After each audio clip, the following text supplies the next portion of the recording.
Well, hello everyone. Welcome to this video. Welcome to my channel. Take a look around if you're new. It's been a while, and as you've noticed, I'm just being a little bit extra here. Just because I can. I really love this hair color. Did it myself. Turned out pretty fabulous. But I wouldn't recommend doing it the way I did, because I had to bleach my hair 3 times in 1 week. So my hair is as dead and damaged as it can be. But still fabulous, I guess. So thank you for watching. Welcome. Today I want to talk about a little bit of a philosophical theme, I guess. And that's going to be antinatalism. But I want to talk about that because it has actually become one of my main beliefs or philosophies in life, and not necessarily right after leaving the Jehovah's Witnesses, but I've actually on a subconscious level have been a antinatalist. So I want to talk about that, and also how that can be combined with the teachings of the Jehovah's Witnesses and what the Jehovah's Witness teaching is on that subject. Spoiler alert, this is going to be kind of a positive video, I guess. What is antinatalism to begin with? It is actually a philosophy that says it is not a good thing to be born, and it's unnecessary for us to bring more people into this world, because more people being born means more suffering. That's actually basically antinatalism in a couple of sentences. Why is it that I'm an antinatalist? Well, to begin, I've never wanted children. And it wasn't like a conscious decision that I made while being a kid.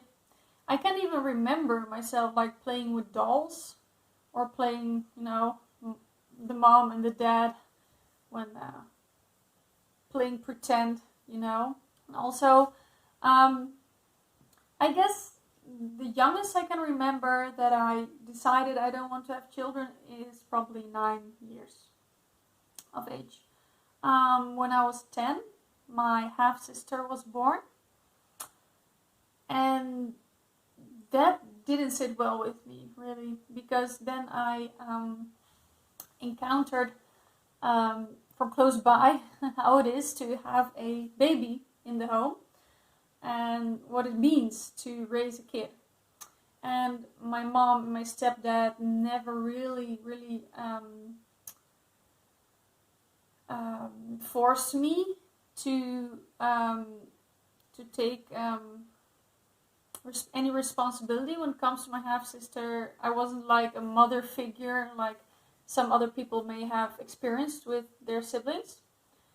And I guess that's only because they've realized very soon that I'm not interested at all at parenting or being a sister to a small kid. When I went through puberty, which was pretty early on in life, I guess it started at 10. Also, during puberty, it's actually very normal and very healthy for a teenager just to do some crazy stuff and rebel and have some parties, having people over. But that was actually out of the question, and not only because I was involved with the Jehovah's Witnesses, but also because I've always had a sister who had to sleep. So whenever I wanted to have some friends over, we couldn't make some noise, And my parents were like the lame old people, They were like, yeah, you don't have to make noise. Why would you be like shouting and screaming? And I was like, that's not the point. We want to have fun.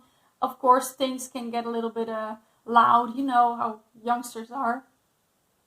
So when I want to have some fun, I always went to other people, really. And there was no compensation whatsoever for me having a half-sister, and that actually sounds pretty weird and crazy.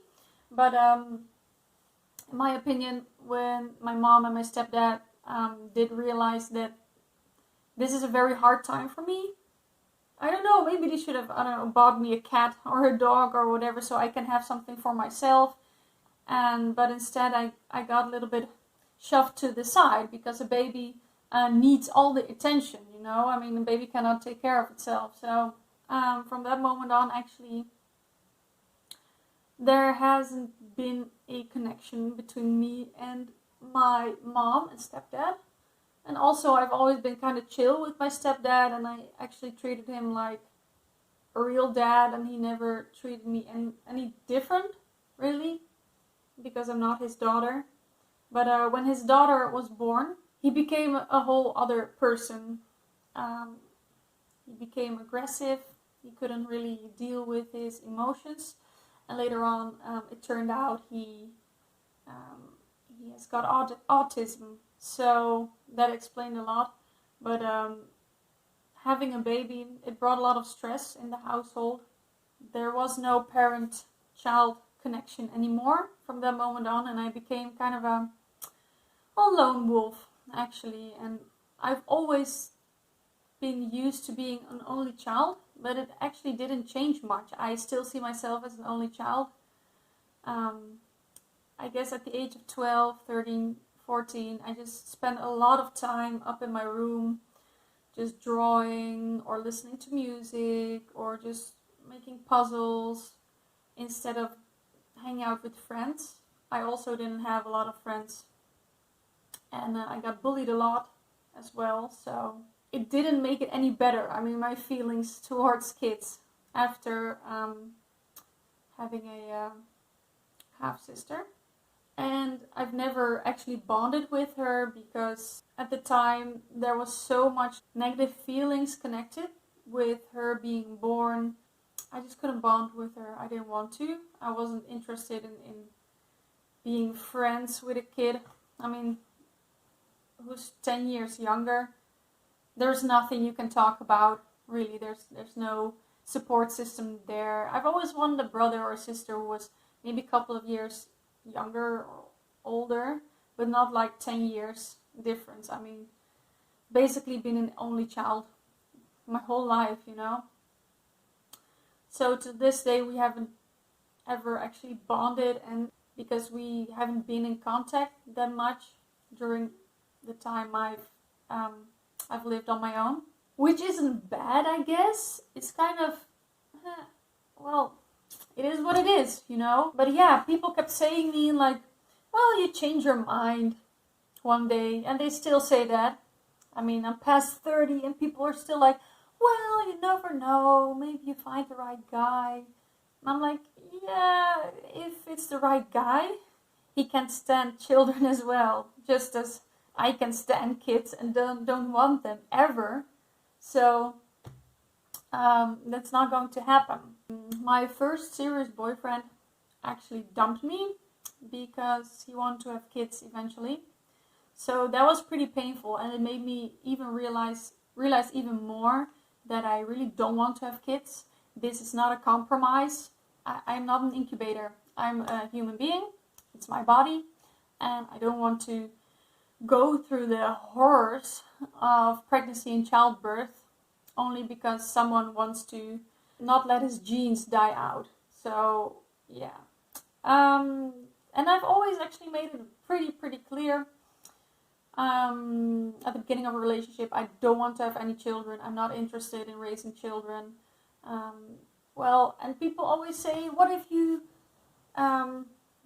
regret that decision? And I'm like, well, there are more ways than one to be a parent, right? Because I actually can't stand it if people say, yeah, well, it has to be my own child and my own genes and that of my partner. And I think that's really narcissistic and disgusting as well. Because, for example, if you're a lesbian or a gay couple and you have kids, obviously one kid is not going to have both of your DNA, you know? So, and even if it hasn't, it's still your kid because you're raising the kid. So it's very legit to call the child your child. and you're the parent. It doesn't matter if it's your biological kid or not. Also, when people have like foster children or adopted children, they're also your children. Or if you, how you call it, if you get custody maybe of a family member, maybe if the parent cannot take care of this child and you take custody of the child to take care of it up till the age of 18, you're still a parent. It's not like, yeah, but it's not really real. It is real. I mean, parenting is real. It's not that a kid has to come out of your vagina to be your child. There are so many ways to be a parent, and if I would change my mind, which I won't, then I'll think of other ways. There won't be any regrets. So yeah, currently I'm still single, and it's kind of hard to find a guy who doesn't want to have children. Although I'm not giving up hope yet.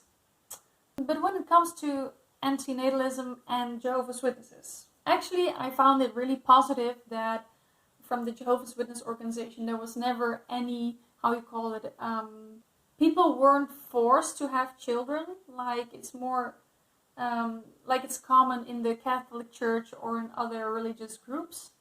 I mean, maybe in Muslim or Jewish communities, it's very important to have kids and just procreate and have as many kids as you can. But no, in the Jehovah's Witnesses organization, there has never been anything like that, which I'm actually kind of grateful for, because maybe if that was the case, maybe I would have been brainwashed into having kids and I would be sorry and I would have a lot of regrets. So I never want to have any kids. But no one actually, I can't remember anyone like telling me like, oh, maybe you'll find the one or whatever, because there were a lot of single people and also child-free couples. So I knew and I saw that was a possibility, right? And I had these friends, the lovely lady of the couple, she passed away last year. She and her husband were really, really cool as a couple, and although they were Jehovah's Witnesses, and they traveled the world to, how to say that, to preach, to evangelize, to talk about to spread their faith really. They also traveled the world just to travel. They saw a lot. They had amazing adventures, and they were like just like this fabulous couple. I've seen that it's possible to be happy and child-free. I mean, a lot of people will tell you, I mean, people who have kids obviously, that you'll be lonely and who's going to take care of you when you get old. But I was never bothered by that kind of stuff, you know. I was never really moved. I have never actually doubted myself. I've never had thoughts like, oh, they have a good point. Maybe I should have me some children. No, I never thought of it like that. And I still stand by that decision today. The reason why the Jehovah's Witnesses don't really encourage people to have kids goes back maybe some 50 years, really. Because for those who don't know, the Jehovah's Witness leadership has come up with some strange prophecies about the end of the world. Isn't that a happy subject? The end of the world, aka Armageddon, or the Great Tribulation, according to their mathematics, it should come in 1975. And before that time, a lot of Jehovah's Witnesses were encouraged to preach the good news of the kingdom as much as they could, and they were really encouraged to not have kids so that they could spend all the remaining time making new converts, really. So people just, some people maybe had a dream to be a parent, but they just put it aside. They were like, yeah, whatever, we're going to preach, and then Armageddon will come, and afterwards we can have kids in paradise earth, you know, without the pain and suffering, blah, blah, blah. Turns out Armageddon didn't come, big surprise, and people were left childless And I say childless because I call myself child-free because it's my own choice not to have kids. But when you're childless, it's more like you didn't choose to not have kids. So that's actually a difference. So they were childless, and a lot of people, maybe they became really sad over that. Maybe they just gave their life some other meaning. But I can understand if you're looking forward to something and someone else, or in this case Watchtower, cheats you out of that, actually tricks you out of having kids. That's really, I understand that can leave people really bitter and maybe disappointed as well, maybe angry even.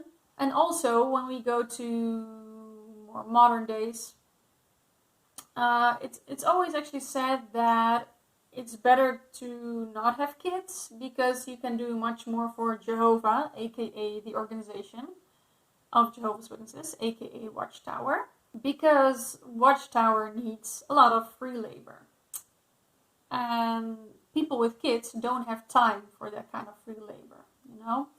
So it is encouraged actually sometimes to stay single if you cannot find anyone, and finding someone who's suitable is very hard because you're not allowed as a Jehovah's Witness to date, let alone marry someone from a different religion.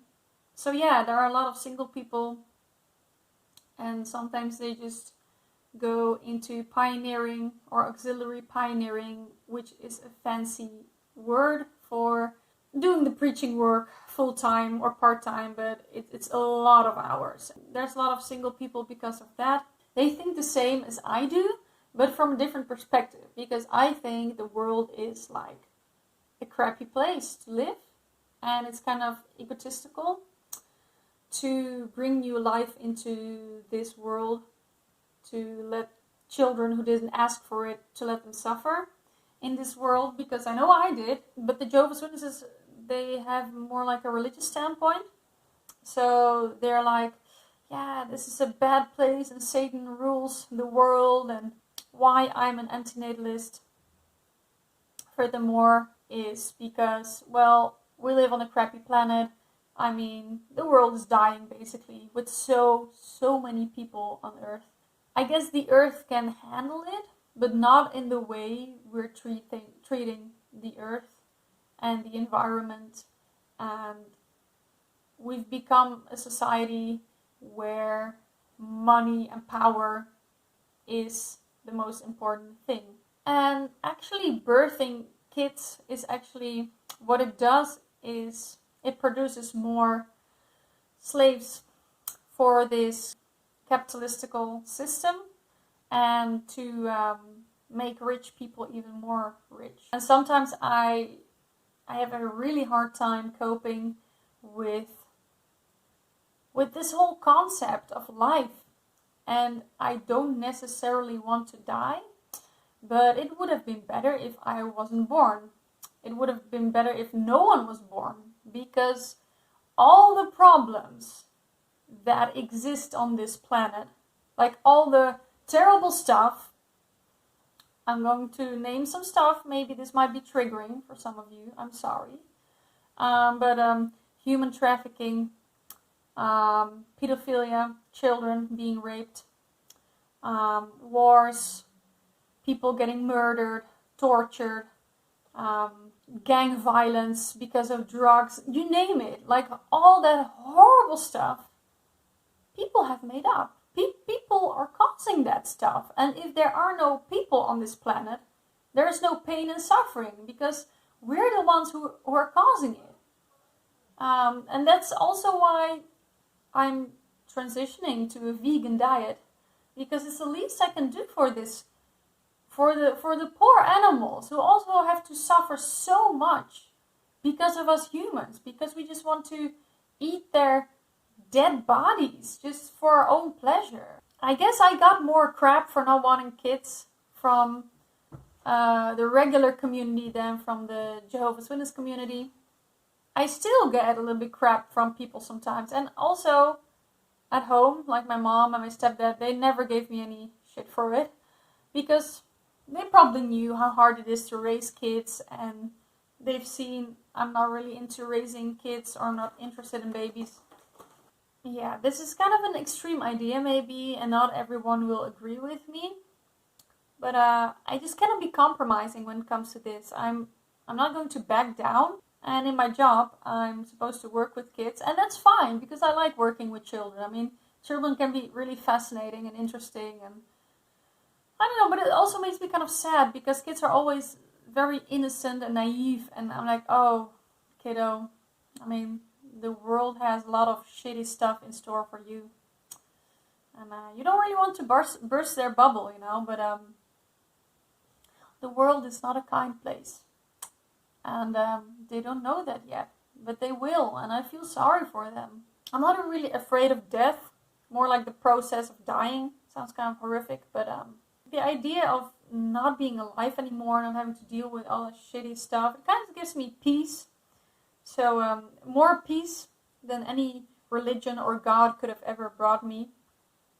Everyone's kind of joyful when it comes to life, but a lot of things we do are basically coping mechanisms. Overindulging in stuff like alcohol, food, sex, shopping. It's just like coping with the reality, really. Because everything's so shitty, we need stuff so we can escape. We all have to deal with this life in one way or another, and by no means would I say kill yourself.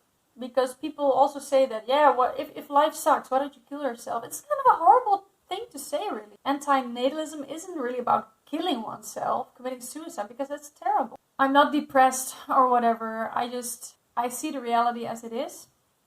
I don't see myself as some enlightened or woke person, but it is what it is. And I love to help people out, and I'd rather help people out who are already here. So we don't need more people. Also, there are no parents who need children, but there are a lot of children who need parents. So let that sink in.